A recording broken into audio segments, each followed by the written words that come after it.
Good afternoon, everyone. The Sacramento City Council will please come to order. Would the clerk call the roll, please, to establish a quorum? Thank you. Councilmember Kaplan. Here. Councilmember Laloe.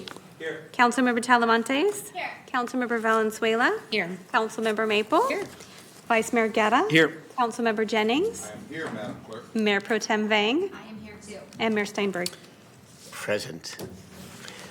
Good afternoon. Councilmember Valenzuela, would you please lead us in the land acknowledgement and the Pledge of Allegiance? I'd be happy to. Please stand if you are able for the opening acknowledgement in honor of Sacramento's indigenous people and tribal lands.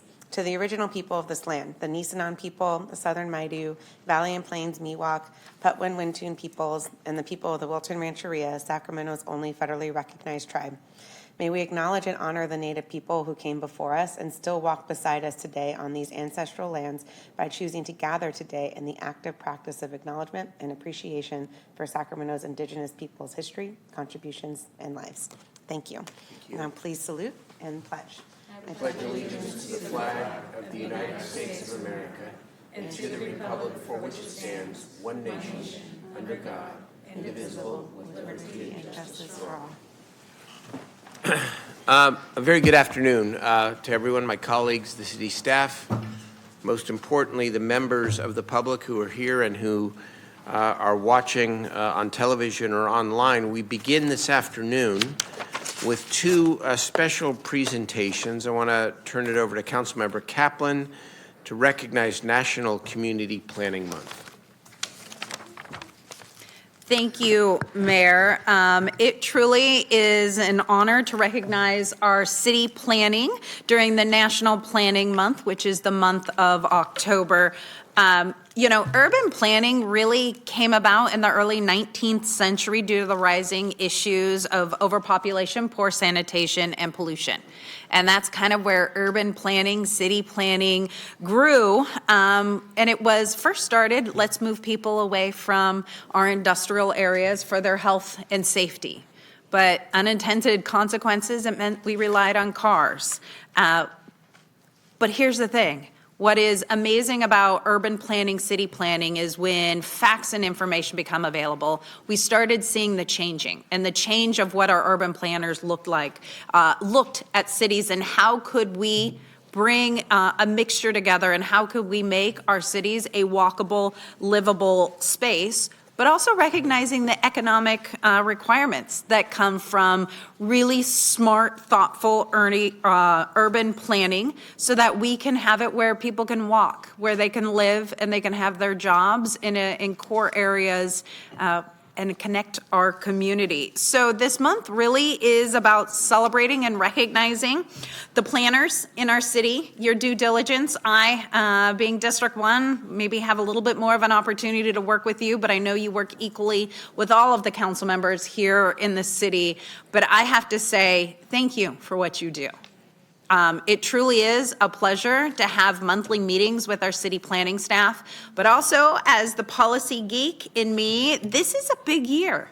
Our general plan, all of the plans that we're looking, our streets for people, our walkability, our bikeability, our climate, how does it all fit together with our zoning and our mixed use and missing middle housing that we're looking on? You guys have taken on a lot the past couple of years, and I can think of no better way than to take a little time to thank you. Sometimes people don't see what you do as setting the stage for what an amazing city we can be, and how you and zoning and city planning are the drivers of economic development, health, and safety in our communities, making them a livable, walkable space, and also looking at past wrongs and how can we do urban infill and make a difference in areas that may have been neglected or redlined out.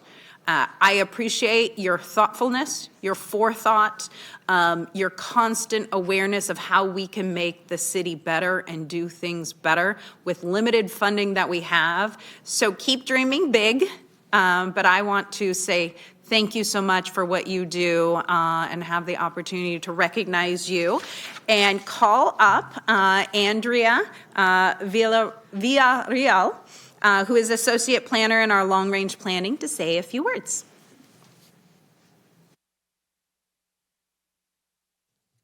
Good afternoon, Mayor and Council members. My name is Andrea Villarroel, and I am an Associate Planner with the Community Development Department. I want to thank you all for having me here today to commemorate the month of October as National Community Planning Month. As you're aware, there are planners in various city departments, including Public Works, Youth Parks and Community Enrichment, and Community Development. Additionally, the city's community engagement team works alongside our planners to more effectively engage with the community. I clicked. Oh, there it goes. Before we begin, I want to thank the City Council for recognizing the important impact that planning has on fostering great communities. Planners work to improve the well-being of all people living in our communities by taking a comprehensive perspective that recognizes the complex relationships between economic, physical, and social factors. This involves understanding how a community has changed over time and being receptive to numerous and often conflicting perspectives. This perspective allows planners to better serve our community and create a safer, resilient, more equitable, and prosperous city. While planners perform a wide range of tasks, today we wanted to highlight our planners' efforts towards engaging our community members. Community engagement is one of the most important tools we have as planners, as it allows us to learn about issues firsthand from the people who experience them daily, and work with those same people to envision solutions and a better future. This invaluable input helps us identify our community's needs and aspirations. Our city planners have actively been engaging the community in a variety of ways, in person, at the counter, virtually, and going to where people gather.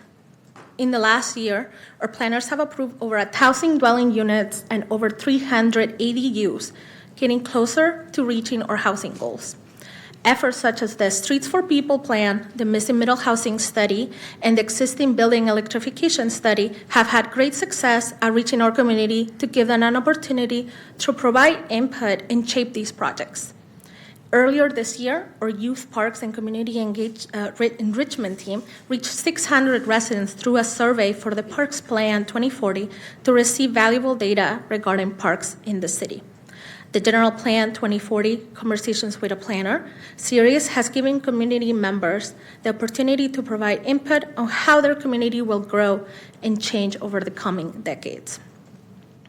The city's historic preservation planners and community engagement team have overseen the African American Experience Project and youth engagement effectively to better understand African American historical contributions and experiences in Sacramento, with an eye towards better representing their contributions as we preserve important buildings, spaces, and tell the stories of the events that change the face of our community.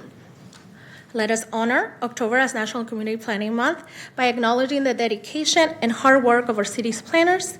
Thanks to them, we can strive for a more prosperous, inclusive, and sustainable future. Thank you.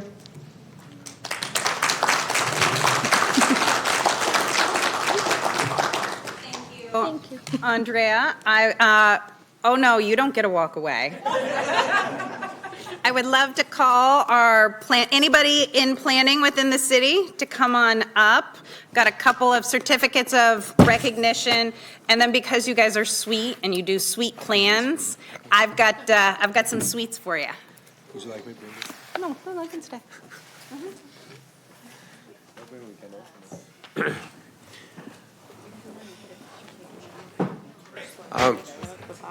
Leftovers for the council, please.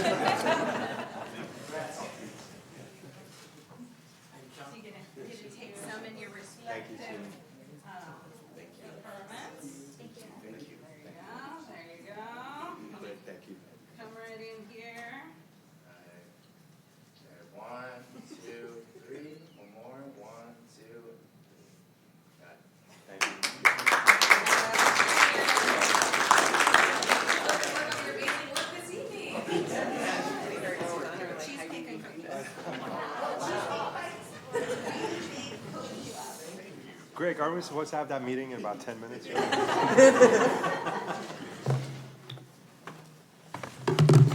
Well, thank you. Thank you very much. It's a good start. We now move to the second presentation, which I've been given the honor of presenting a much more solemn resolution as we recognize October as Breast Cancer Awareness Month and the I'll Be Aware Breast Cancer Foundation. This resolution is in honor and memory of Alberta Albie Carson, who died from breast cancer. And so is this her family here? Her husband. Please, please come on up as I talk about this. We're so sorry, obviously, for what you and your family have been through, and want to say thank you and commend you for making sure that you get the word out, and we help you get the word out, that early detection is the key to saving the lives of women. 1 in 8 women in this country are going to be diagnosed with invasive breast cancer in their lifetime. And early detection means that more women can not only survive, but lead full and healthy lives. And the statistics, when you think about 43,000 people, mostly women, dying of the disease this year, it is preventable. And so, thank you. We give you a resolution, but more importantly, we want to use our forum here to spread the word that I know you're spending your life, Mr. Albie, spreading, that get checked and get checked early. Thank you. Well, thank you very, very much. That you said a few things that just resonate what we're here for. One thing that wasn't said is that there's 3% of men that get breast cancer. All you gentlemen, don't think you're free. We have helped several men in our organization. The problem with men is we don't think it's going to be there, and by the time we finally find out, it's too late. So that's just a side part to this whole our message. But Albie died needlessly 22 years ago, and she was refused testing. In those days, things were so much different with insurance companies and even doctor protocols. I'm very proud that over the years that Albie Aware has been able to change some of that thinking and how we need to, what you said very nicely is, it is early detection. We are saving so many lives. And even though it was a very difficult time for me and my 2 sons, we are just so proud of what's going on. We see these people alive, and they come. I don't know how else to say this, but I'm a big guy, and sometimes I just break down in tears. But when some young woman the other day just saw me and ran up and gave me a hug and said, "Thank you for saving my mom's life," those kind of things, it's really rewarding. And thank you very much for your recognition. And I'm going to turn this, the technical part over to our executive director. I'm just the fluff. So. Doug is more than fluff, as we all know, because he has been personally affected, as his family has. And honestly, he's turned his tragedy into something so positive. My name is Courtney Quinn. I'm the executive director and a breast cancer survivor for Albie Aware. And I want to share with you, we have a lot of work to do here in the Sacramento area. We have a large population of individuals that face health disparities. We know right now Black women are 41% more likely to die of breast cancer than white women. For Hispanic and Latino women living in the United States, the #1 leading cancer cause of death is breast cancer. I could continue into a LGBTQ+ community and others as well that are affected. I know some of you, I've met some of you over the years, and some are new. So I want you to know next year, Albie Aware celebrates our 20th anniversary. So one of the pledges I will make to you all today is to reach out to your staff as we are in the planning process of what that looks like and how we can better reach your constituents too. The other piece that I want to share is what we do. So we help individuals navigate through the system. So if they qualify for government government programs like Every Woman Counts, if their insurance pays. If neither do, then we take care of their screening mammograms, and we work with the 4 major hospitals in this area. We do a lot on awareness. There's a number of individuals who don't know to begin breast cancer screenings at age 40 on an annual basis. You may need to go earlier if there's family history, if there's genetic markers, or if you notice a change in your breast. I talk about that specifically because I was 37 when I was diagnosed with breast cancer. So we're seeing cancer happening at younger ages.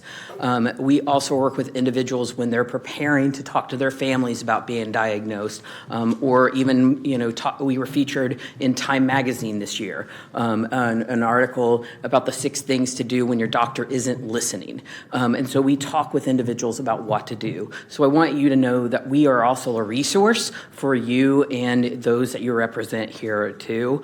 I'm happy to answer any questions that you may have about breast cancer, what's happening in this area, or anything in general.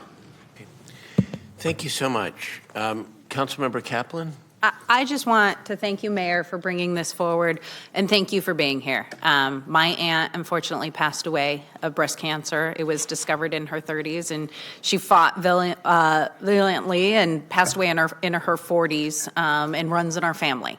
So I am happy to partner, spread awareness, news, connect. Look forward to working with you because this is personal to my family and I, and something I know we inherent in our family have to look out for. So thank you for all that you do, and thank you for turning tragedy into something positive and awareness, because it is the healthcare disparities in our system that hurt those the most disenfranchised. So thank you. Thank you. I just want to say I'm honored that you asked me to present this, but I think it'd be just as appropriate or more so for one of the women. So maybe we can present this together, or all the women on the council to present this, please. Okay. I got Council Member Jennings. So I wanted to thank you for all the work that you're doing, but I want to thank Doug for talking about the impact that breast cancer has on men. I run a nonprofit called the Center for Fathers and Families, and we can't get the word out enough to men because they don't think it affects them. And so, our challenge is to do that. And I think when we come together as a team and work together as a team, we can spread that word even better because it has a lot more validity to it. So I'm looking forward to getting in contact with you and finding out ways that we can spread the word together to honor your wife and also honor the cause that you've taken on. You've made a significant difference, and I'm really, really proud to be here talking to you and hearing, what has happened and what we can do together in order to prevent it from happening to others in the future. All right. Thank you. Maybe if all the women on the council, if it's okay, you guys you present the resolution, and we'll be in support. Okay, is that right?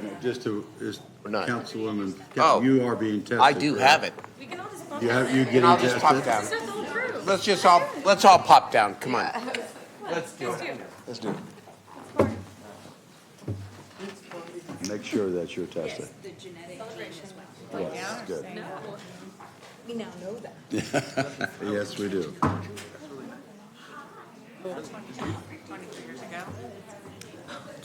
in my life. Yeah.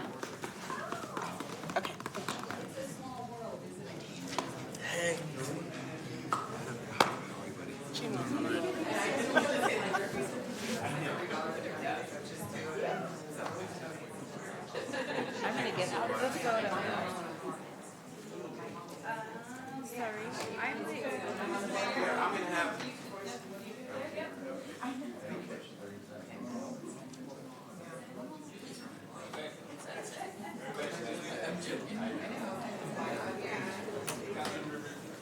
Actually, if you guys can squeeze in a little bit more. Okay, all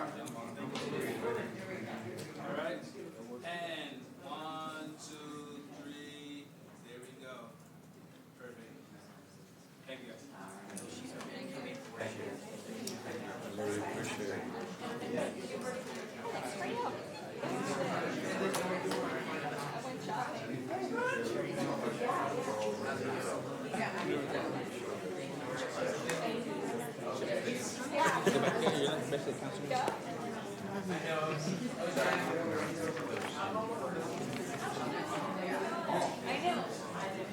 I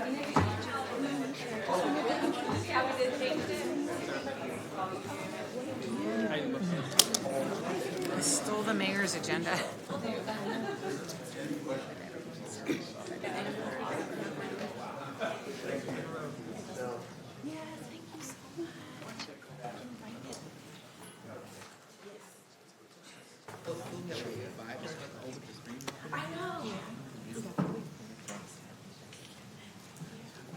Okay.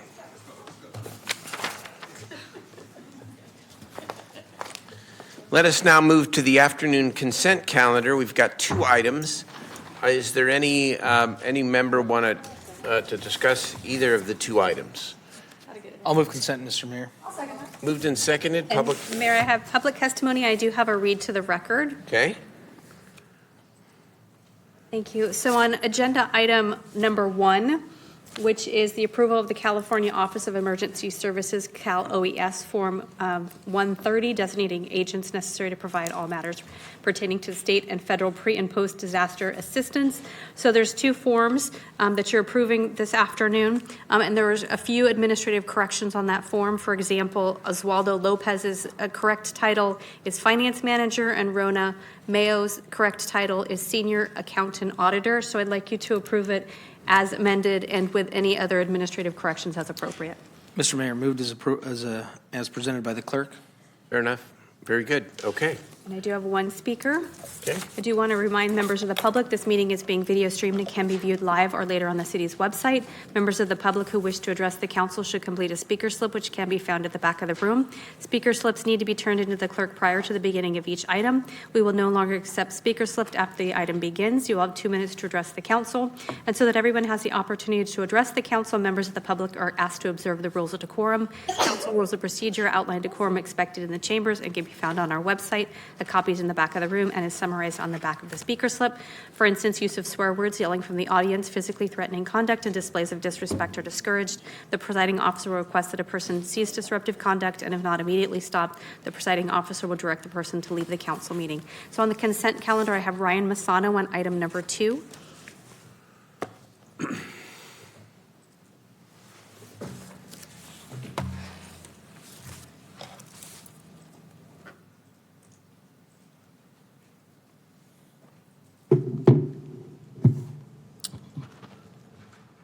Good afternoon. The pleasure is all mine. Ryan Masano of Masano News. I've prepared a 2-minute speech, and if I'm interrupted, I'm not leaving this podium until I get my entire 2 minutes. You violated my constitutional rights dozens of times over the last few months, and that You must speak to the consent calendar itself. So you either choose to do so, or in fact, we will cut you off. Speak to what's relevant to the agenda, not a speech. So I'm speaking on the items that are on this consent calendar. Which item? Calendar, specifically affordable housing. So if you'll let me finish my remarks, I have 2 minutes, and please stop interrupting. Affordable housing, this is not the government's job. That government governs best, which governs least. That's from the Federalist Papers. To understand why government welfare is a complete failure, let's consider we didn't have any income tax before 1913, and crime, poverty, and homelessness weren't even close to being the problems they are today. So why is it when we spend so much money on these issues, they only keep growing? Whatever you subsidize will keep growing. It is the job of anyone and everyone to help the poor, the sick, and the homeless, except the government. The purpose of many of these agendas is to create a one-world government, and it leads to increased debt. The debtor is slave to the lender, and the money that taxpayers keep borrowing isn't even real money. The Federal Reserve gets to print money out of thin air, and all Americans have to pay it back with the income tax to the owners of the Federal Reserve, who likely aren't even American citizens.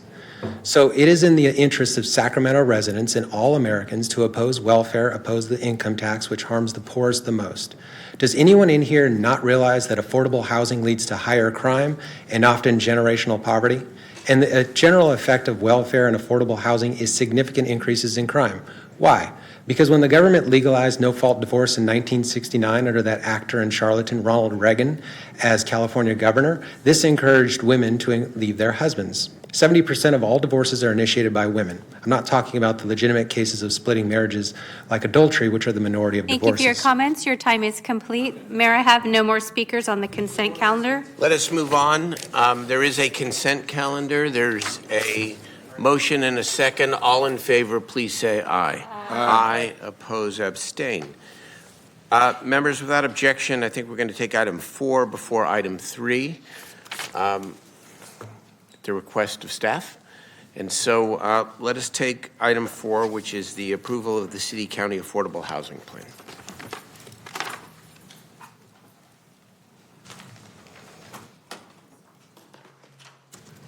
Good afternoon. Christine Weikert with Sacramento Housing and Redevelopment Agency, and I am here to introduce the Affordable Housing Plan for the City and County of Sacramento. The plan was presented to the Board of Supervisors this morning and was approved.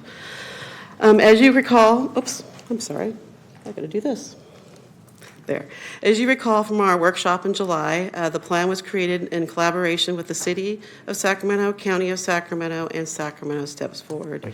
SHRA served as a lead entity in the planning effort and engaged the consulting services Environmental Science Associates to assist. The Affordable Housing Plan is guided by the Local Homeless Action Plan, or LHAP, and the City and County Partnership Agreement and stakeholders. The LHAP was adopted in 2022 to coordinate efforts to address homelessness. And in January 2023, the City and County entered into the partnership agreement to address homelessness, and adoption of the Affordable Housing Plan is a requirement of that agreement.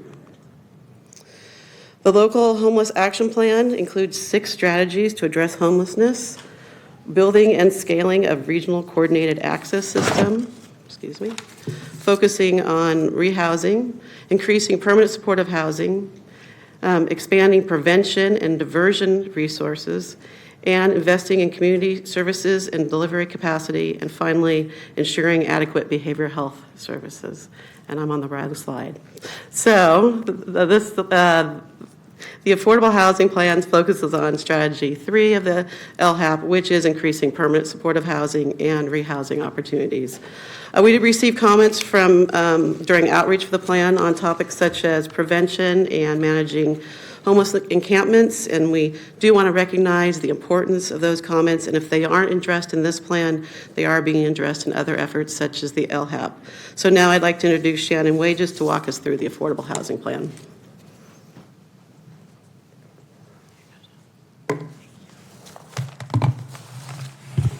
Welcome.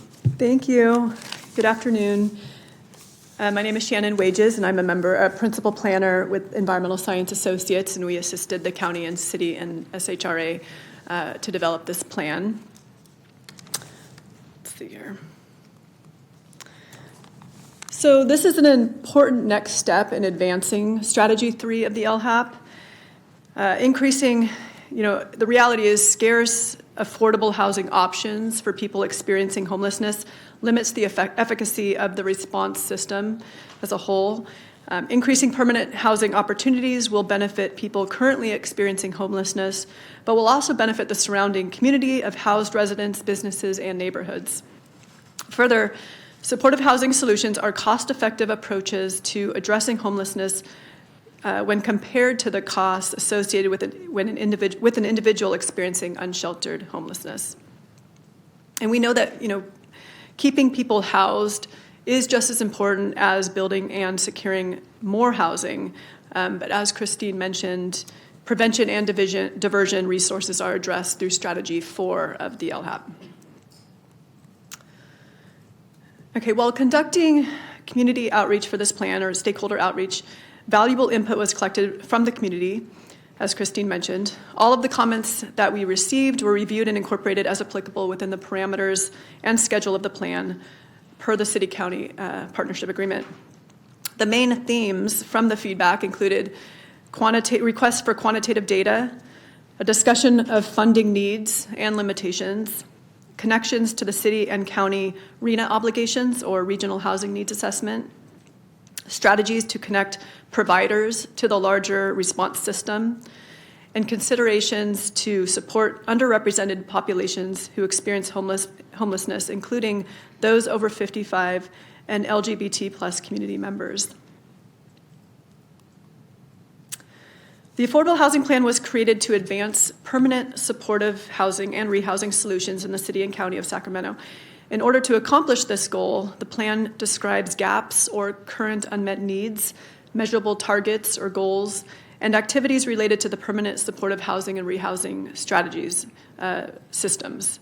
Those include current activities that are ongoing and proposed future activities, which I'll go through. As the plan was developed, outreach, stakeholder meetings, the Sacramento Steps Forward gaps analysis, and the LHAP were used to identify gaps related to permanent supportive housing and rehousing. And here are some of those gaps identified. Permanent supportive housing funding and development, increased developer capacity, innovation capacity to support new types of permanent supportive housing, and tracking and monitoring. The collaborating partners are currently engaging in a number of activities to address these gaps already, and these include providing funding for 4 projects that are at or near completion, using County Mental Health Service Act funds and HCD funds, or California Housing Community Development funds, prioritizing the allocation of EIFD, or Enhanced Infrastructure Finance District funds, and the allocation of project-based vouchers to permanent supportive housing, offering free waivers and deferrals for affordable housing and permanent supportive housing projects, promoting development of permanent supportive housing in any zone that allows housing, preserving affordable housing, updating the City of Sacramento Mixed Income Housing Ordinance, continuing the streamlining and planning entitlement processes, and developing ballot initiatives and legislation to raise funds for affordable housing. The Affordable Housing Plan includes measurable targets, as I mentioned, for both rehousing and permanent supportive housing.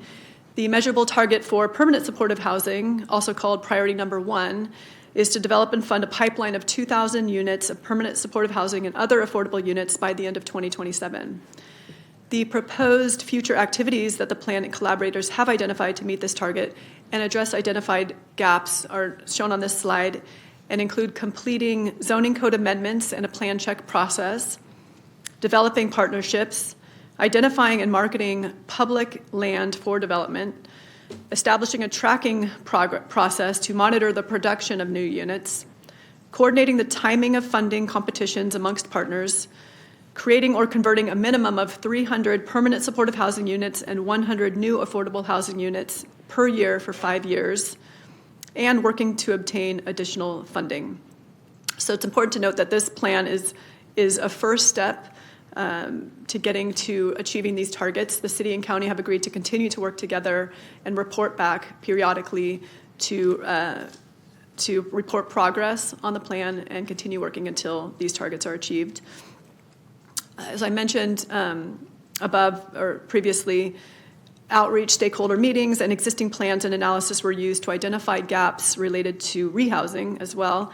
And these gaps included a need for system coordination and mapping and additional rehousing funding, expanded capacity for rehousing service providers, and operationalized and expanded capacity for CalAIM and LEAP. CalAIM is the California Advancing and Innovating Medi-Cal program, and LEAP is the Landlord Engagement and Assistance program.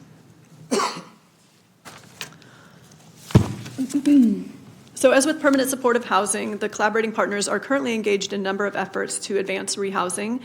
These efforts include providing rental assistance funding, conducting outreach to landlords regarding the Housing Choice Voucher Program, and continuing to implement the Landlord Engagement and Assistance Program.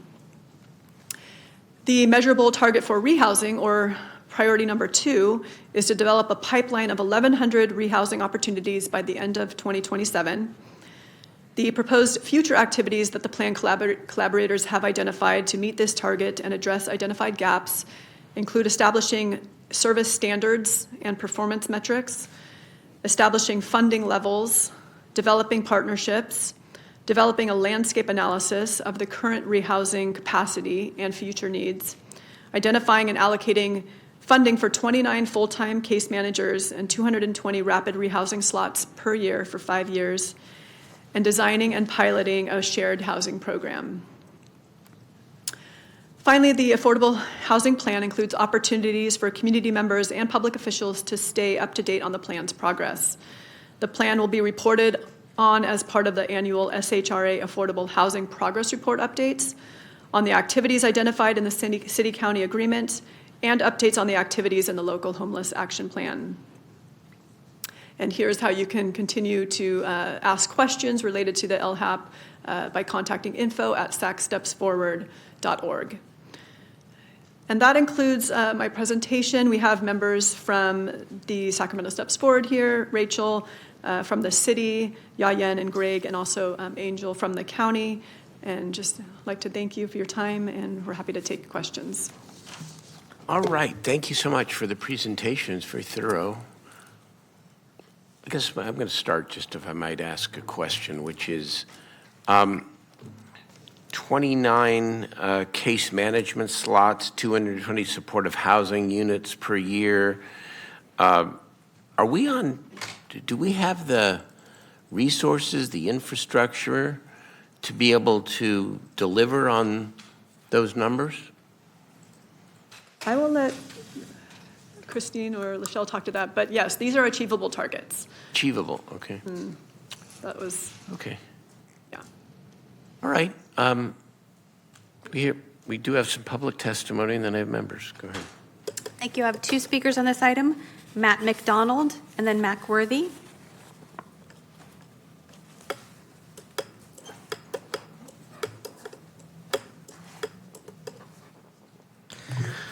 Good afternoon. I'm Matt McDonald with the California Apartment Association, the nonprofit trade association providing education, compliance, and advocacy for our state's rental housing providers. CAA supports the notion of the city and the county coming together to create a long-range affordable housing plan, but there are a few points we want to impress upon you as you move forward. One, engaging with the housing provider industry is essential. However, the document includes very few specifics about interfacing with the housing and development industry. As the representative of over 3,000 rental housing providers countywide, CAA is eager to work with you to engage productively and find solutions that build the homes we need. We urge you to work with home builders and property owners to understand the various per unit costs that are imposed on new housing. We suggest that a feasibility study be considered to evaluate the impact of these fees and how incentives and fee reductions can be used to reduce the barriers to building homes. The root of this problem is insufficient housing supply. In recent months, there has been talk about tightening and expanding rent control. Let's be clear about this. California already has statewide rent control through the Tenant Protection Act of 2019, which has been heralded as the nation's strongest statewide tenant protection law. And Sacramento has the TPP. According to recent analysis by Colliers, regional supply is increasing and rental prices are actually falling for the first time in years. Discussion about stricter rent control will do nothing to get people off the streets. The best solution is to provide rental assistance subsidies to renters who have experienced loss of income to ensure they can remain in stable housing.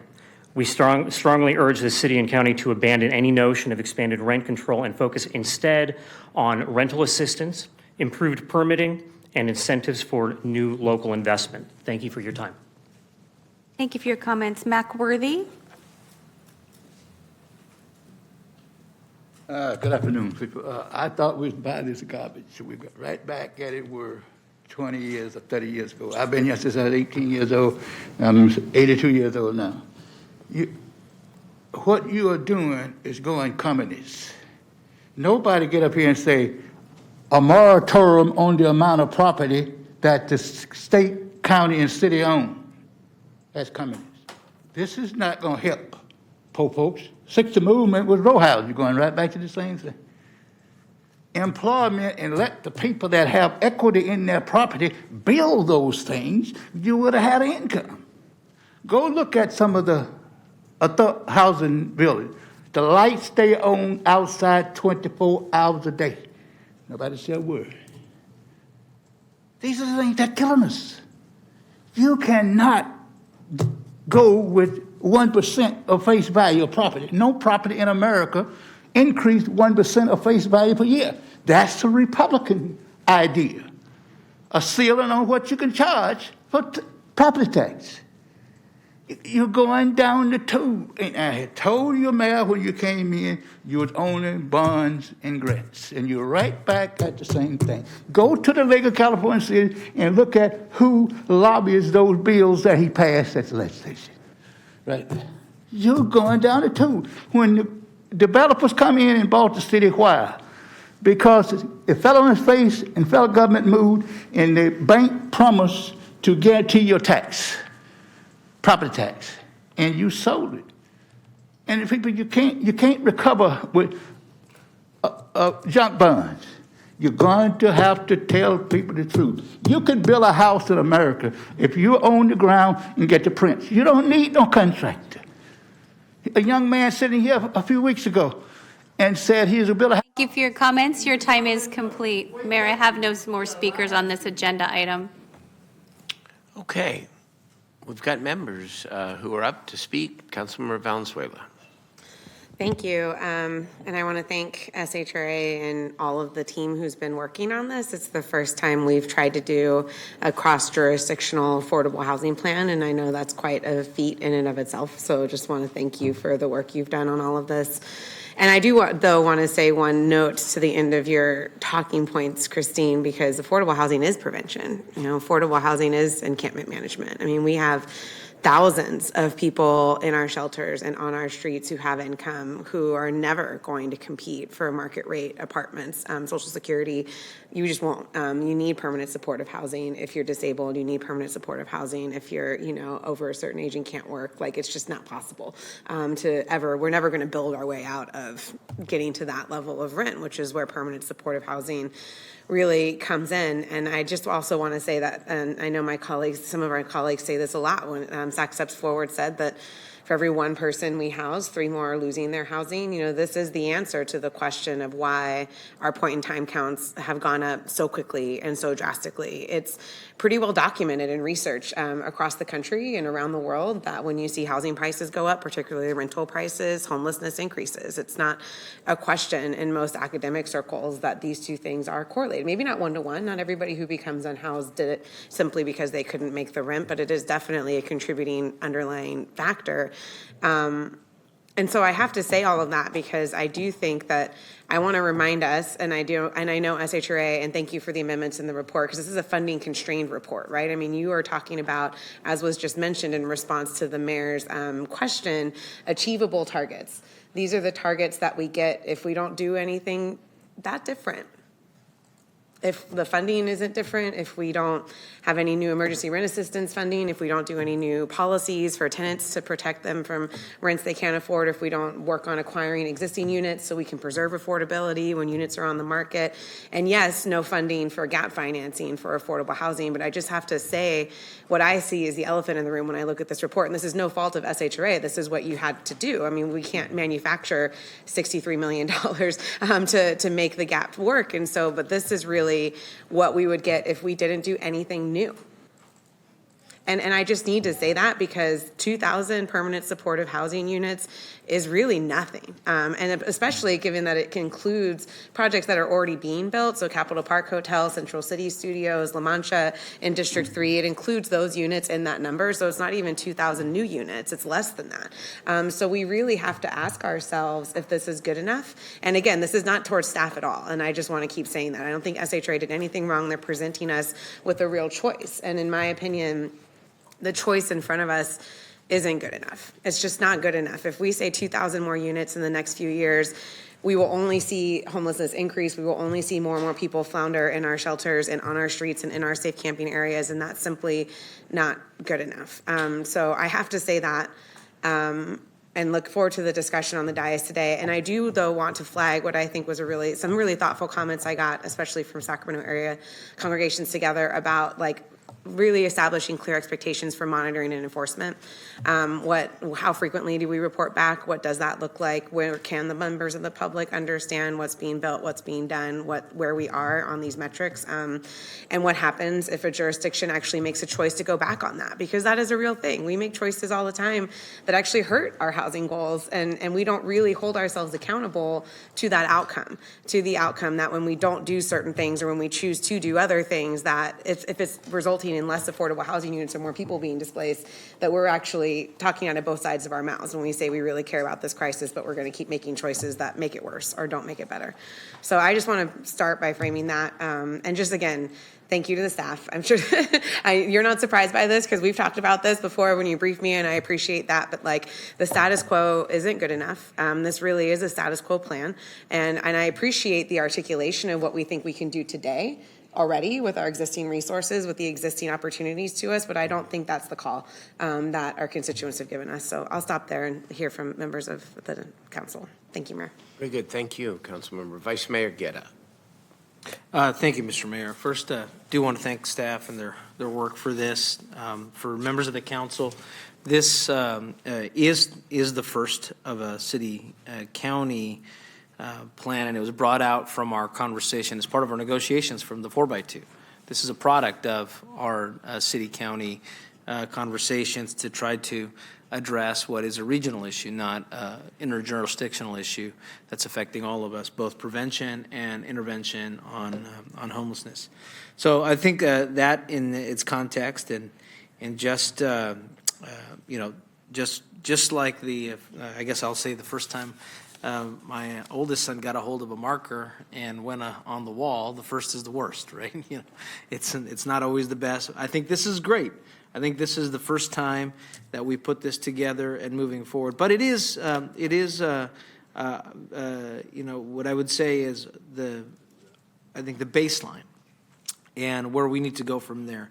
And I think the concern that I do have here with this plan here is, and where we need to build upon, is the benchmarks on product development. How are we going to be able to get to that faster?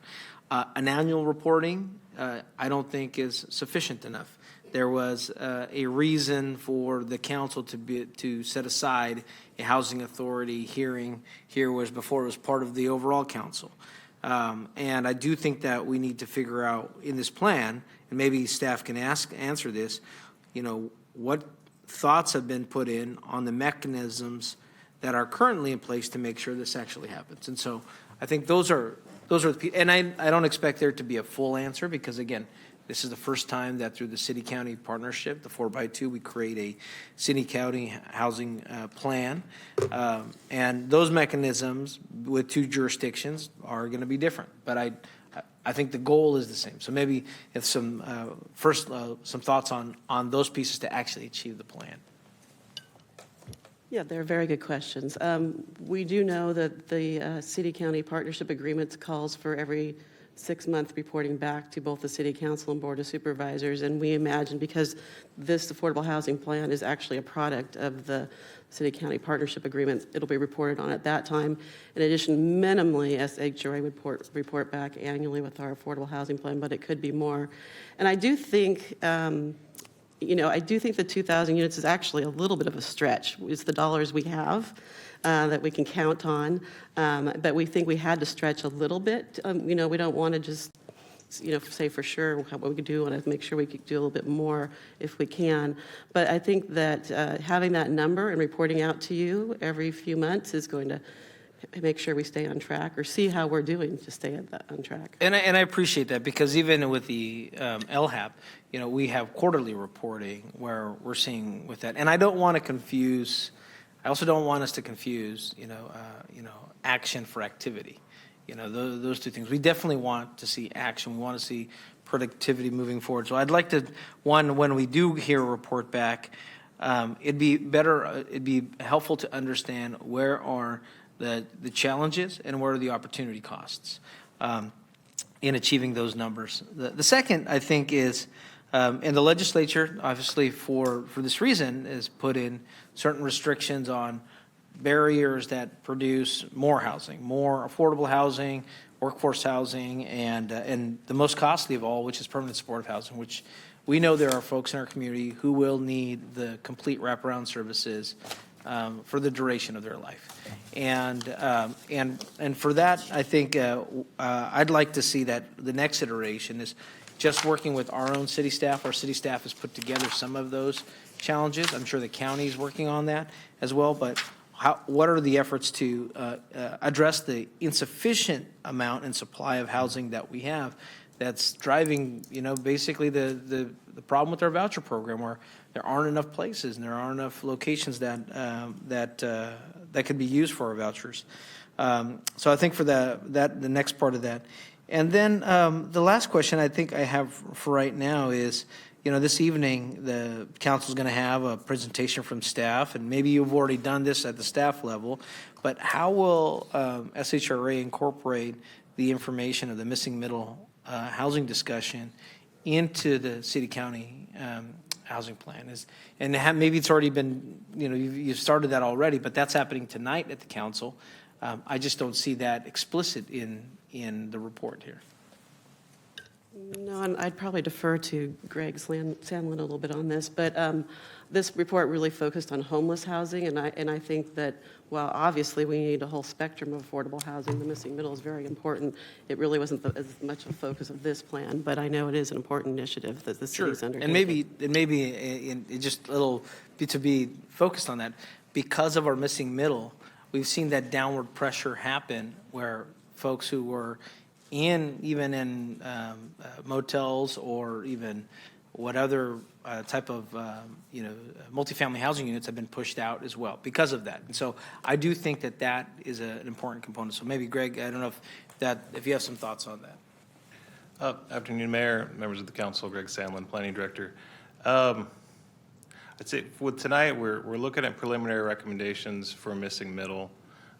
So our zoning code hasn't been updated yet to start permitting that product type, with the exception of SB 9 requests where you can do denser housing in traditionally single-family zones. So we certainly can follow up and report backs on what type of missing middle product has been produced to date or since SB 9. But as far as the actual program that the city would be doing with updated zoning code, that we're hoping to have that adopted by the end of the year next year. Thank you, I appreciate that. And again, and if this is a city-county plan, if there are future plans or opportunities in the future, who knows if Congress will actually get a speaker to vote on something. But if there are opportunities, again, to draw down and look at housing assistance, much like we did on the city-county side, I think that's an important one where we want to be prepared and ready to capture those opportunities to be able to fund housing assistance at that level. And I know it's very significant. We probably couldn't have done it without the ARPA and the CARES Act dollars, but those are, I think, things that as a city and county combination, we should be prepared for. Thank you, Mr. Mayor, for the opportunity. Vice Mayor. Councilmember Talamantes. I think I say this at every single meeting with housing, but we need more housing yesterday, today, tomorrow, and in the years to come. We're not going to be able to address our homeless humanitarian crisis without housing and services. That's the only option for us as a city and as a region. But I have two questions. I'm curious about the 29 full-time case managers. I know the mayor kind of touched on it, but I was wondering if you can just expand on that a little bit more. I'm actually going to ask representatives from either Sacramento Steps Forward or the County of Sacramento to address that, because they're really more the leads on that. So I don't know who would like to address that. SSF or the county?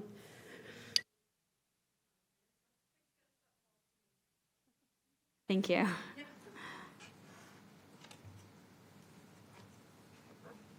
Hi, I'm Rachel. I'm the Deputy CEO at SSF. Nice to meet you all. So when we're talking about the 29 different case managers, that's really facilitating that service delivery that you're speaking to. So housing without services is something that we want to try to prevent for especially certain populations of folks that need that additional support in order to either move forward in their housing journey and free up those areas of the pipeline. Is that speaking to? Yeah, like they're going to be program managers that help people navigating from application that they submit in to next that's steps. exactly the point of case management, is helping the individual move along their individual housing plan. And are the 29 case managers going to be housed under SSF or the county or No, SHRA? SSF doesn't provide direct services for case management and housing. That would be through the county. Okay, so the case managers are going to live in the county departments. Okay, Thank you. And then I know in the presentations, it said providing funding for 4 projects that are at or near completion. Can you tell us about those projects? I was looking at that slide thinking the same thing. I believe there are the 4 that we were thinking of at the time we wrote that was Capitol Park, Central Sac Studios, of course, which is right down the street. Mutual housing on the boulevard is almost complete. And we have another one, which is the county of Sacramento. Then we have another one, the county Cornerstone, which is also near completion. I think those are the 4. So 2 in the city and 2 in the county. Okay, thank you. That's it.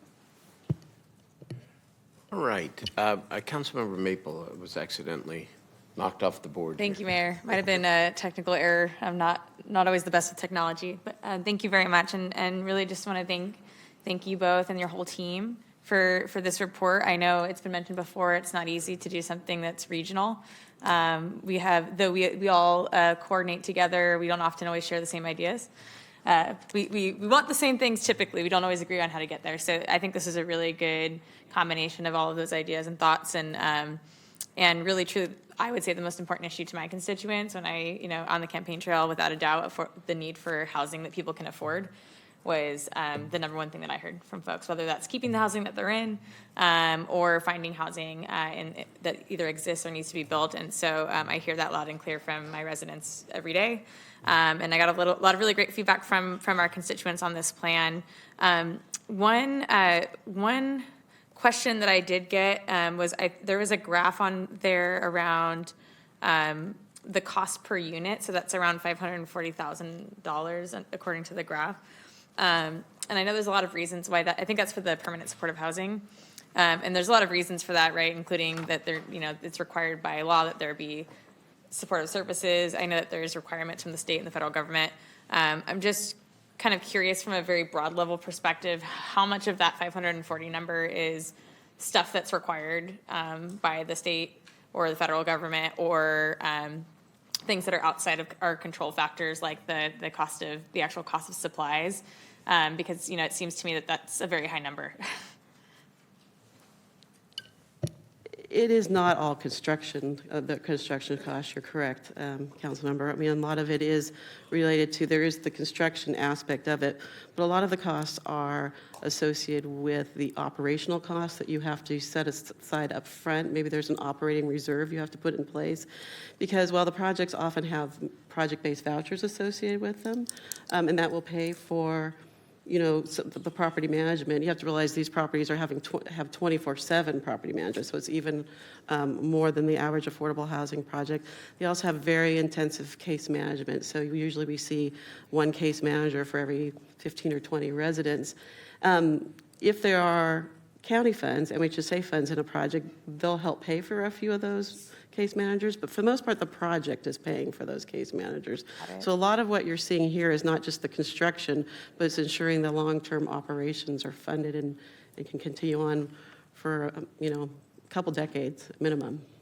Yeah, and I know that that's often part of some of your negotiations or conversations with these developers, is trying to ensure that those costs are paid for over the long term, and that's also something I heard from my constituents, is yes, it's a roof over your head, that matters, but a lot of people will need additional care. And if we don't provide for that in some way, then, we pay the cost down the line, and usually we're paying a lot more, not to mention the human factor involved in that.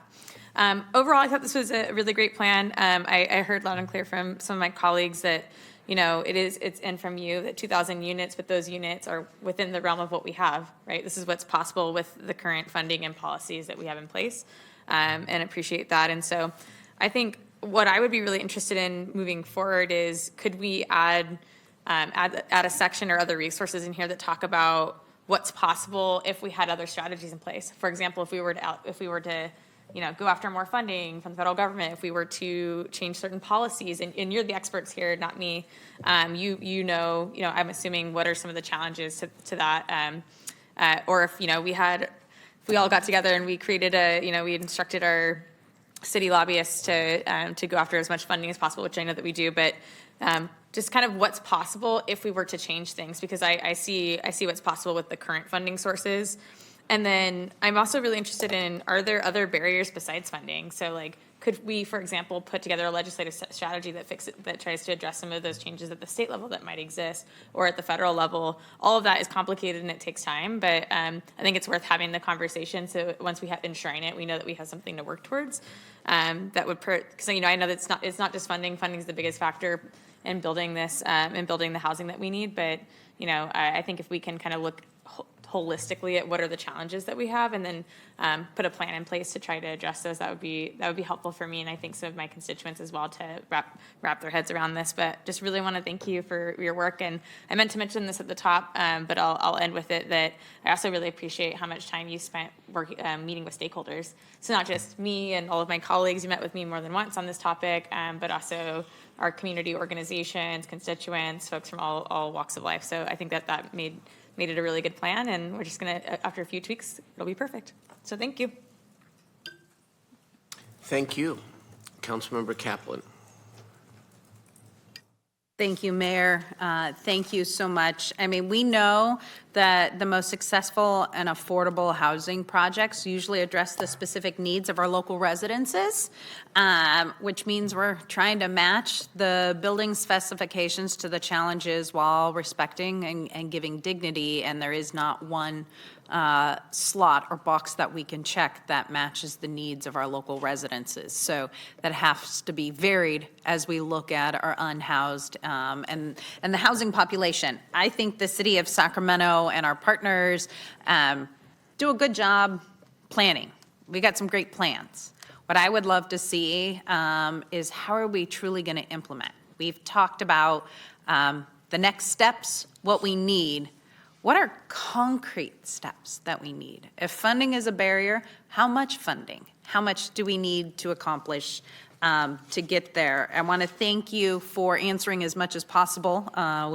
Sorry, my staff was not aware you had a morning presentation at the Sacramento County Board of Supervisors, but getting us answers to the questions, because a lot of it is, how do we also educate and get out and help in a way that those who don't speak English, who may not be familiar of the support services that are available, that we address them in their native language to give them that information. And I know that's something that Sacramento Steps Forward and the continuum of care needs to continue to expand. Especially, I know there's a lot of resources out there, but how do we make sure it's stated in the language that best address those so they understand culturally, be it Arabic, Cantonese, Hmong, Russian, Spanish, or Vietnamese. Sacramento is beautifully diverse. Can you confirm something for me? So I found something very surprising when I was reading the report. It says that the city produced, and it's on page 23 of the report, the city produced 839 extremely low-income units. How many did the county produce? Right, these are the arena numbers from for last year, so 0. So I'm But looking at... They do have a few under construction, the ones I named, but yes, last year they didn't complete any. So, but we're doing this in partnership with the county to address our unhoused. Yet the city of Sacramento produced 839 low-income units, and the county produced 0. Very disappointing. I know that the county is working on it, but this is a partnership we have to do together. So I expect a little bit more from our county partners because this is a shared responsibility. If we're going to get out of this, we have to do it together, and we have to be better together in how we do this. And this may be something that comes from Sacramento Steps Forward. When will the analysis of the existing capacity of rehousing assistance case slots be completed to determine the validity of the numbers that were given?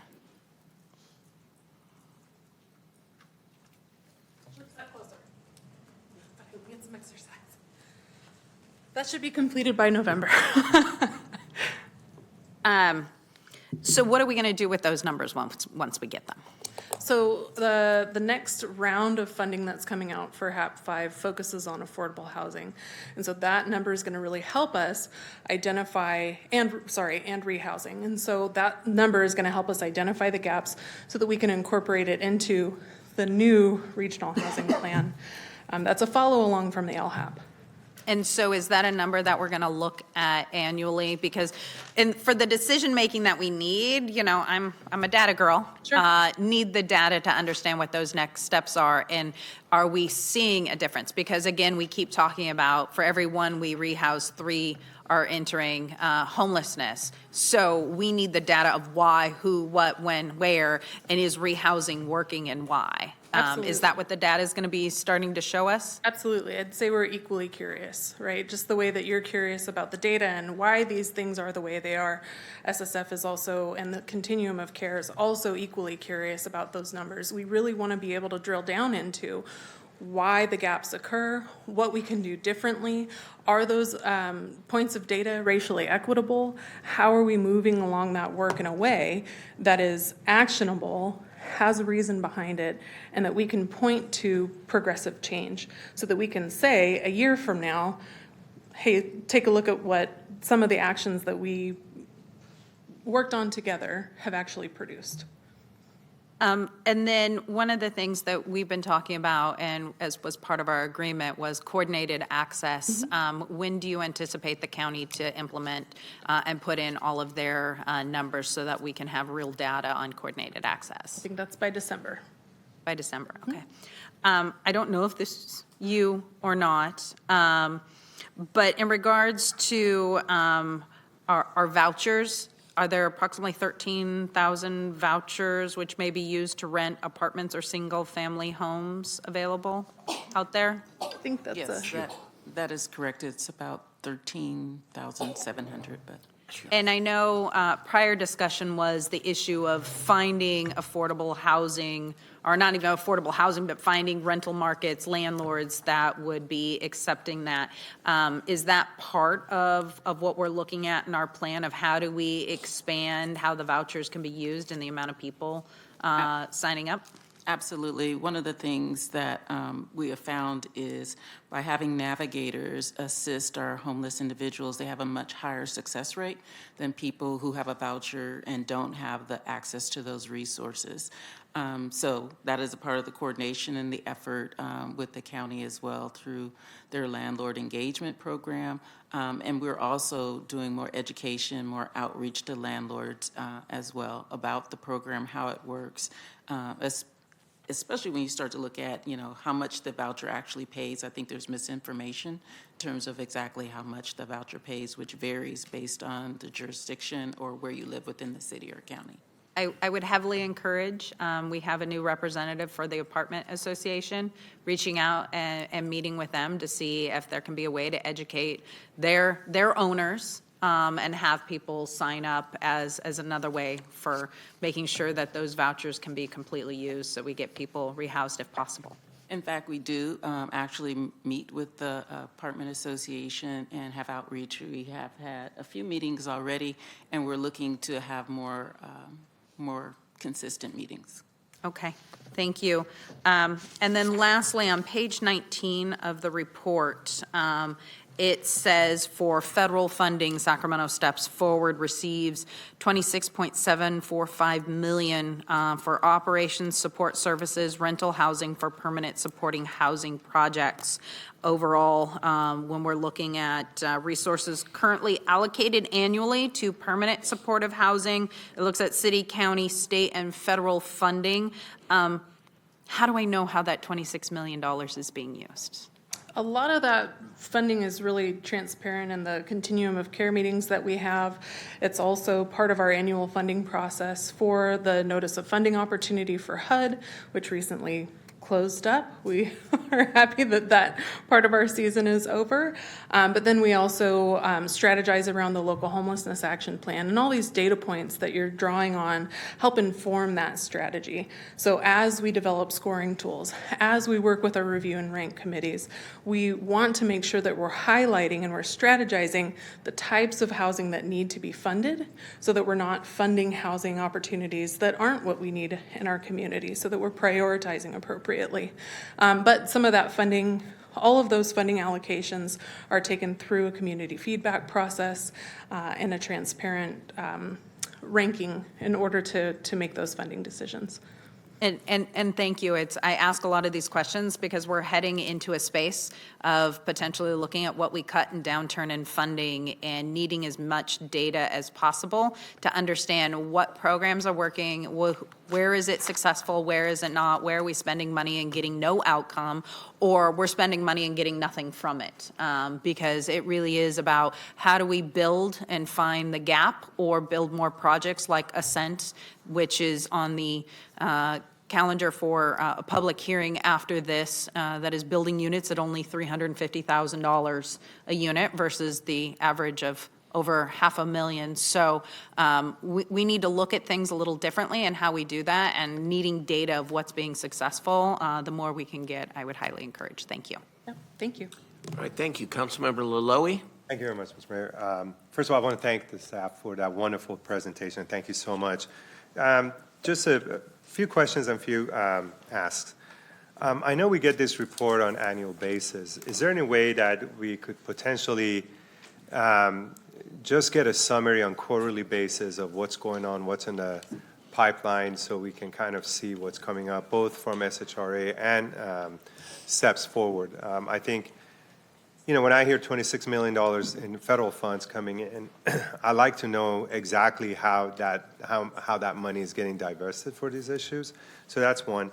And then on the 2,000 units, you made a comment that with the money that we have, we think 2,000. Are there any projects right now in the pipeline that we're just saying no to because there's no funding? And if so, how many are there? Yeah. Absolutely. There are projects, we have at least 2 funding rounds a year with the funds that were just discussed in this plan. And I would say on average, we're able to accept maybe 30% of the applications for funding that just were oversubscribed. There are many more applications than we have the ability to fund. And right now, we do fund permanent supportive housing, homeless housing first, and then we move down to workforce housing. But yes, there are more units that could be built today if we had more funds. So can you tell me how much, if with all those projects that are in the pipeline, what's the amount that's needed to activate all those projects? Or the 70%? What's the gap funding for this? I think Councilmember Valenzuela sort of hit the head. At one point, we talked about $63 million at least to just get to the RENA numbered for the next 5 years. I think that's in the plan. That's a year, right? That's a year. $63 million more a year. So $63 million for the projects, the 70% that are in the pipeline. If I could, Christine, I Please. think you're talking about achieving the RENA numbers. Right. We, I think a year or two ago, Danielle Foster, before she left, quantified how much gap financing was needed for projects in the pipeline today. And I think that was closer to like 100 million or something in that ballpark. I believe you're correct, yes, Yeah. because we worked with her on that. So like 100 million for all the projects that are ready to go today, but it's only a few thousand units. I don't remember the exact number. So we need $100 million to activate a few thousand units that are in the pipeline. Correct. And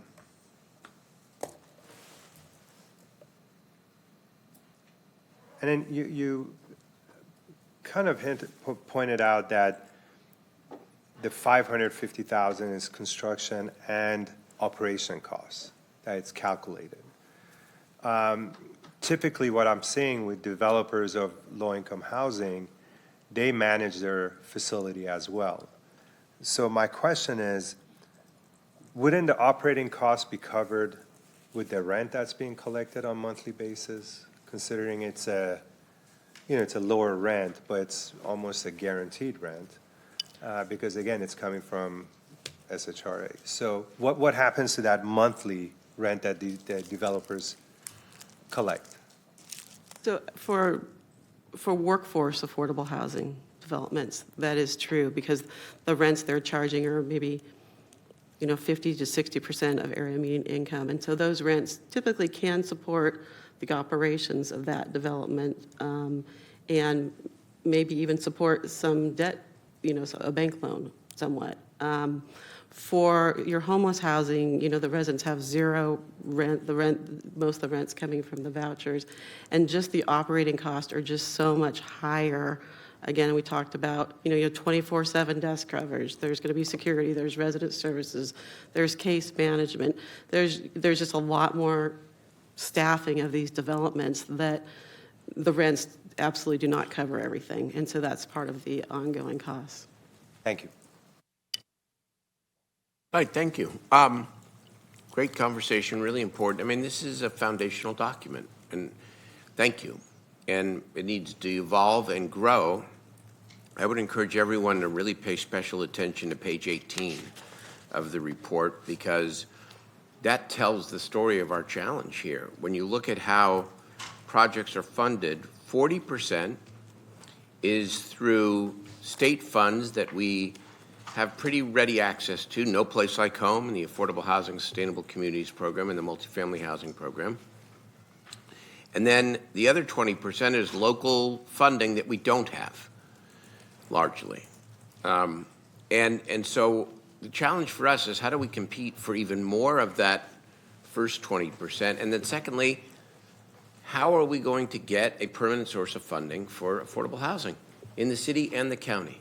Now, I'm working on one piece of this, but it would require going to the ballot, which is legit. I just think back to pre-COVID, when we were about to potentially perfect a general fund affordable housing bond, and we didn't because of COVID.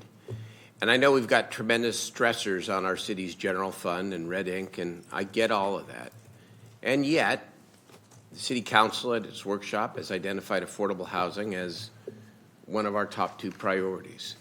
So I just hope all of us are really being as creative as we can about thinking about how we put the city in a position to attain that local source of funding. It may require the ballot, but it may not. I mean, are there other ways? Are there ways to securitize public assets? Are we really digging as deep as we can for the city, not just the city, but the county as well? The people are crying out. You hear Councilmember Mabel talks about the campaign trail. Every candidate is hearing the same thing. It's the clear priority of all of us, and yet we continue to be behind because we don't have, in large part, because we don't have a local source of funding. So Measure A plus, maybe one way. We'll see what the mood of the voters is as we approach calendar year 2024. But I urge us to put some real energy and attention and expertise, including our, treasurer, and others, to figure out, okay, how do we elevate this and get the funding to be able to fund more projects? Thank you. All right, let's move to. We need a motion on this? Okay, motion to accept. Motion and a second. Second. All in favor, please say aye. Aye. Aye. Opposed, abstain. Very good. Thank you. What's that? Councilmember Valenzuela is abstaining. Okay. Yes. Okay. So now let us move backwards, not literally, but in the agenda, to item 3, and this is now a specific project at a specific opportunity in Councilmember Kaplan's district. Who is presenting?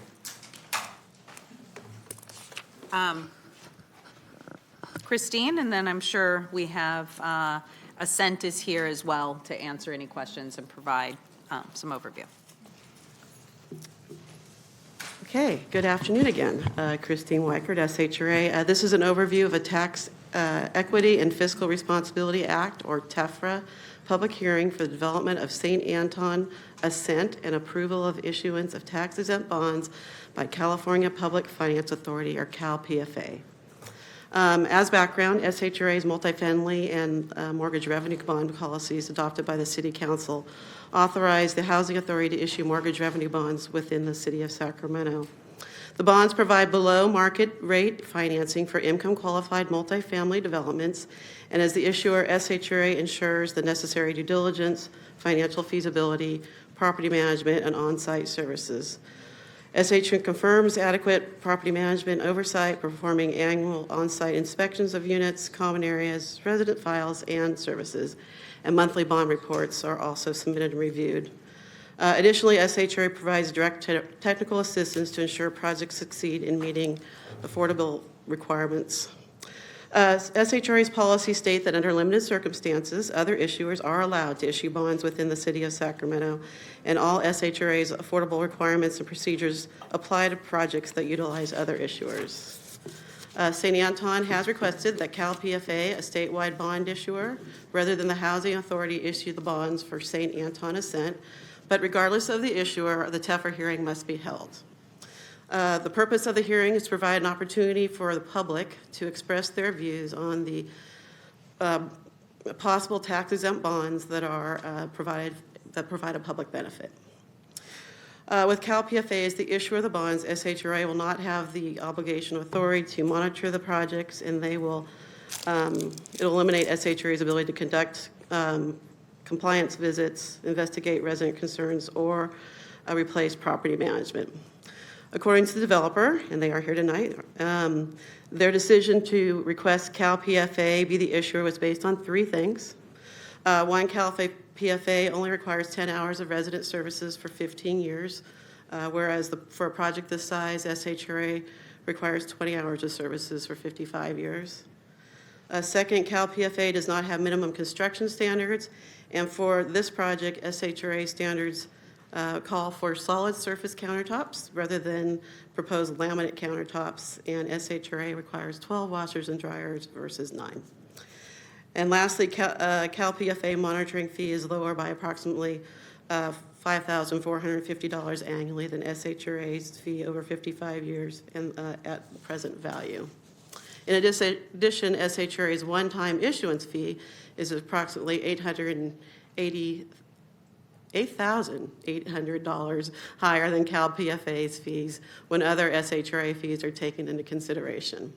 But after meeting with the city, the developer agreed to provide 17 hours of resident services per week for a period of 55 years and provide annual reports. They agreed to provide the city with annual desk file audits completed by Cal PFA and access to Cal PFA's compliance quarterly bond reports. And lastly, they agreed to add the city of Sacramento as a third-party beneficiary to the bond agreement and declaration of restriction covenants between Cal PFA and the developer. Cal PFA, the proposed bond issuer, was created by Kings County and Kings County Housing Authority in 2015, and the governing board is comprised of members of the Board of Supervisors of Kings County. St. Anton Ascent Apartments is a new workforce housing on 4 acres located on El Paso Road.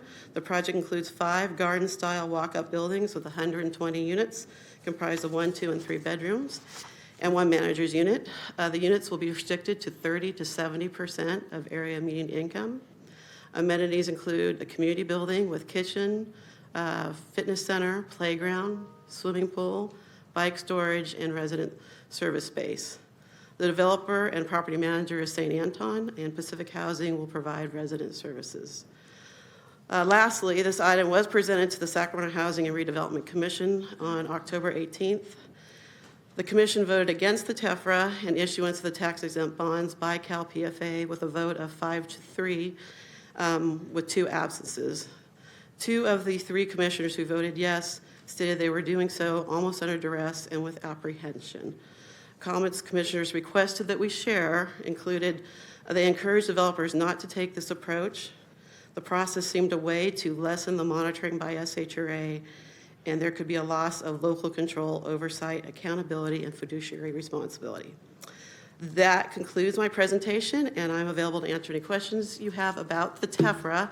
If you have questions about the JPA that you'll be joining with Cal PFA, I think Leslie Fritchie from Economic Development would be the person to answer those questions. Thank you. Councilmember Kaplan, before we go to the public testimony. Thank you, Mayor, and I really appreciate, this project was moving before I was elected, but have taken it on, and I hear SHRA's concerns, have met with them, and then have met with the developer I think what needs to be led with is this is not the first project that Ascent Builder has done in Sacramento County or in the area. Over 20 years, you've done 764 units, correct, Mr. Zahedani? Madam Councilwoman, yes, that's accurate.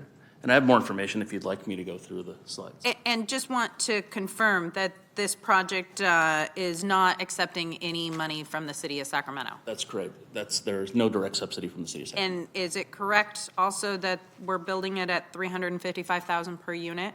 That's correct. And 10% of the units are going to be for extremely low income? Yeah, let me double check the actual number, but that sounds correct. Were you invited to the Sacramento Housing and Redevelopment Commission hearing? Yeah, we've been working with the SHRA representatives for some time, and the date was moved. We were unaware of the date, but we would love a public discussion about the issues that were before the board. Can you describe a little bit about the conversations we had and what agreement we came up with to sure. try and match and address the concerns of SHRA? Yeah, let me first start with Mayor and Council. I'm Artie Zahedani. I'm a partner with St. Anton Communities. We're a long-term Sacramento-based, city of Sacramento-based affordable housing developer. We have thousands of units in California, and we have multiple projects throughout the region under construction now. I had the privilege of working with the Assistant City Manager, Mr. Jasso, and Ms. Fritschy to address the issue of cost of developing and providing affordable housing. Our objective, and we've become an expert with HCD for this, is we're delivering affordable housing without a subsidy. The city has a fee waiver program that we take advantage of, but we're delivering affordable housing without a subsidy. And that's something that we're very proud of, and that's what brings our unit per unit cost so much lower than everybody else. But again, I'll tap you on the shoulder a couple times, Ms. Kaplan. There was a barrier in the way of doing this. You worked with the Assistant City Manager to come up with ways to mitigate the challenges that were before us. One was the accountability of having on-site auditing and enforcement. So now you're a beneficiary, the city is a beneficiary. We have an MOU that was adopted today that's been executed by CalPFA, us, and the city that has direct access on an annualized basis to the audit. So those are important, transparent oversight that probably doesn't apply to us because we've been doing it for so long, we're local. But what if some out-of-towner came in and threw something up, and you would want that level of oversight? Then your second point, which was very important to you for your constituency, was to have appropriate after-school programming at our project. So we'll have 8 hours of programming. Additive to that, we'll have another 9 hours, so 17 hours total by a nonprofit for programs like adult education, counseling, services that are necessary for the various residents that live there. But after-school programming will be 8 hours, and then that's been documented in an MOU that's now adopted and will be part of the record. Thank you. So I know, what is your standard? Is it 10 hours over 15 years or? Yeah, so based on the deal you put together, now it's 17 hours per week for 55 years. Were you not involved, it would, and were it in any other jurisdiction in most of California, it'd be 10 hours for 15 years. Thank you. I do want to thank SHRA for bringing up all of their concerns. I know this is the first time that we've done a TEFRA and a bonding with an outside agency, and sometimes new is uncomfortable. But I also want to thank Mr. Zahedani because I told him under no circumstances when SHRA provides service for the life of the project in Sacramento, we're not bringing something in that doesn't provide the same amount of services over the life of the project. Not to mention, this is my neighborhood. I have lived, and that piece of land has been vacant for a very long time, was supposed to be commercial development. It is within walking distance of an elementary, middle, and high school. And that's why having support services and after-school care is extremely important for the life of the project, because low income doesn't just go away. And it's something that we as a society have been dealing with. So I wanted to let my fellow council members know that I am comfortable. I believe there is accountability. I do appreciate the comments from SHRA and their concerns, which I believe were mostly addressed, but this is something that we need in Sacramento, and I am supportive of.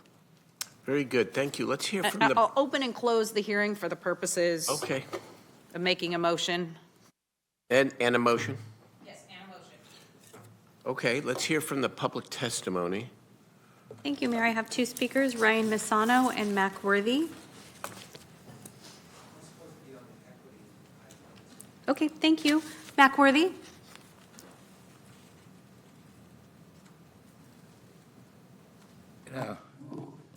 It should be tears instead of laughing. You are trying to put too much damn shit together and lie to people. You want education tied up there. You want the homosexual folks over here. You want education. You want that. What the hell are you trying to do? You're building an in-house welfare system. Let the education department take care of the people that got babies to go to school. That's what you should do. Let the education department, housing should come separate. Because you're not going to be able to go through a welfare system. Oh, well, we got a case. You want to know the person unemployed or the person employed? Where are your jobs? Where are your jobs to compare to the population? You don't have them. What corporations you have brought in here can hire people with enough to pay their own damn rent? You don't do that. You sit here and you lie and get funds over here and funds over there, and you don't do a damn thing but go round and round in circles. It's time to tell the people the truth. You eliminated fell arm when it was the pack to the community. Look at your community, man. Wake up. Look, where are they? At the time of day that those got babies, they're trying to get them in school, and those that got the little welfare jobs or nonprofit organization at work. Elklo, Antoine, look at the money out there. That moved the majority of young blacks got babies out there. What's out there other than fast food? What's in Cordova? Nothing. What's in Citrus Heights? Nothing. Where are the jobs? Give the folks some jobs and they will find somewhere to live. But if they got no jobs on welfare, people don't want that on their record that they was on welfare. If your comments, your time is complete. Mayor, I have no more speakers on this item. All right, Vice Mayor. Thank you, Mr. Mayor. I'll go ahead and second the item, and just to say that, you know, I appreciate the creativity that St. Anton has come forward with this item. Not only that, you know, like I served on the County Planning Commission. I chaired that County Planning Commission. And with all due respect to the commissioners who reviewed this project, after, you know, all the years of working with the Sacramento-based entity, I do believe that they've put together a proposal forward that provides the oversight here as well. And I do recall even back then, I think it might have been 2010, they faced fierce opposition to build an affordable housing multifamily unit project, even from progressive circles. You know, it's always a challenge, and so I appreciate their work here today, and glad to second and support the motion, Mr. Mayor. Very good. Thank you, Vice Mayor. We do have a motion and a second. I think, thank you, Councilmember Kaplan, and SHR and everybody. I think the last report indicates that the more creativity to be able to build more housing, the better off we are. So as long as we know the risks, and the risks have been mitigated, addressed or mitigated. All right. All in favor, please say aye. Aye. Aye. Oppose? Abstain? All right. Passes. Thank you. That concludes our formal agenda for this afternoon. We do have public testimony on items not on the agenda. Yes, Mayor, I have two speakers for items not on the agenda, Ryan Misano and Mac Worthy. And then I have one brief housing-related issue to ask about. You can go to closed session.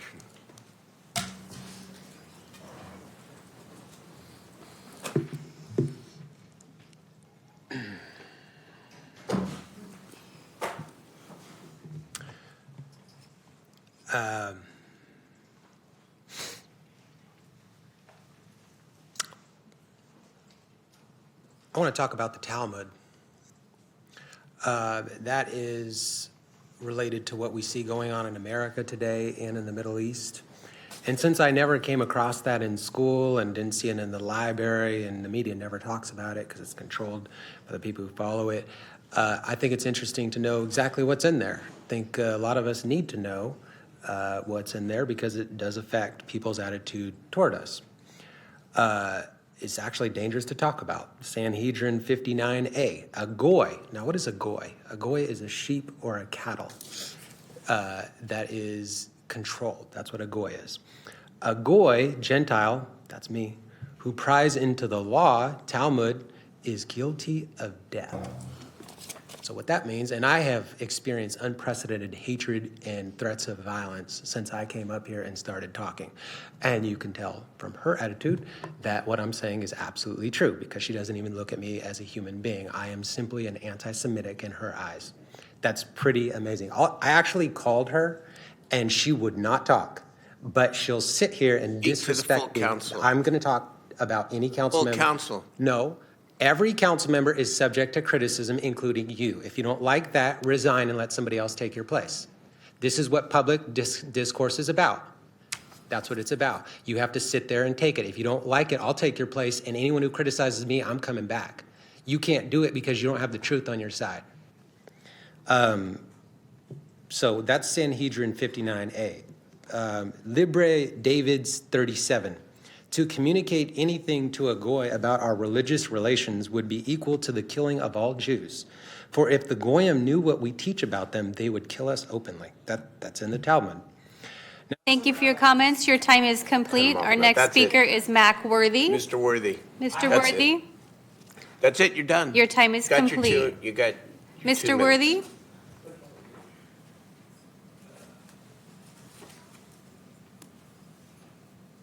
But if you wait till Abraham or Core come in, you will sell the problem in the Middle East.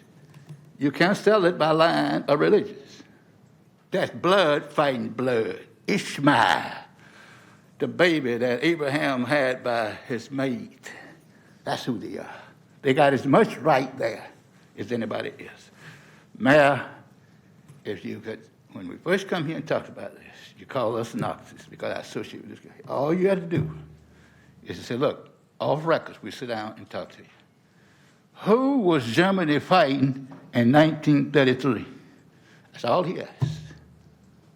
Who funded the 60 movement? The Jews. What did blacks get out of it? You know what? What did blacks You get don't out have of to it? listen to this vile. It ain't no. You Yes, don't you are. have. You go sit down. You don't have go the sit down. authority to know what the streets is. Cut him you off. Don't have Cut no him off. I'm not authority. going to hear a bunch of stereotypical stuff about Jews. You don't have no authority. Cut him off. Mr. Worthy, Done with Government him. Code Section 549. You cut You're off, done. You cut off the people on 4.3 the. Come up and provides that a speak, member Kate. of You're the public done. may Cut off the address the people city on council on an Zoom. item within the You're a subject liar matter and a bunch of hoes. jurisdiction of That's the all. You legislative repent, body. and that's Please the whole. proceed if you have comments under the But they're jurisdiction gonna- of the city of They're Sacramento. going to be. The comments are not under security jurisdiction here. of the city of Sacramento, nor See you later. specific to the agenda item. Just not going to listen. Mr. Mayor, I to have hate. no more public Okay. comments for this meeting. All right. I have one item. Several weeks ago, I asked for staff to come back with a proposal to help fund the welfare tax exemption for affordable housing within the CADA boundaries. And I know you're working on that, but I think I forgot one additional piece that I want to ask about, and that is if you can include a city zoning cleanup to amend the section related to density bonus requirements to add CADA to the list of public agencies that can hold the related regulatory affordability agreement. That goes in conjunction, as I'm told, with the potential to work with them on the tax exemption. So I just wanted to read that in the record and to ask if we can. Take that on. Okay, we'll talk about it offline, but I was told I needed to say it, so, okay. Let's adjourn the, yes, sir. Oh, Eric, go ahead. Yeah. Sorry, Mayor, you beat me to it, but I wanted to make sure we also cleared, we were specific about that, because what we're trying to address is the multi-monitoring of the agencies and the impacts to that. So just clarifying that on that, that's for City Code 17704.070. Okay, thank you. Good partnership there. Okay. All right, we will adjourn to closed session. Thank you.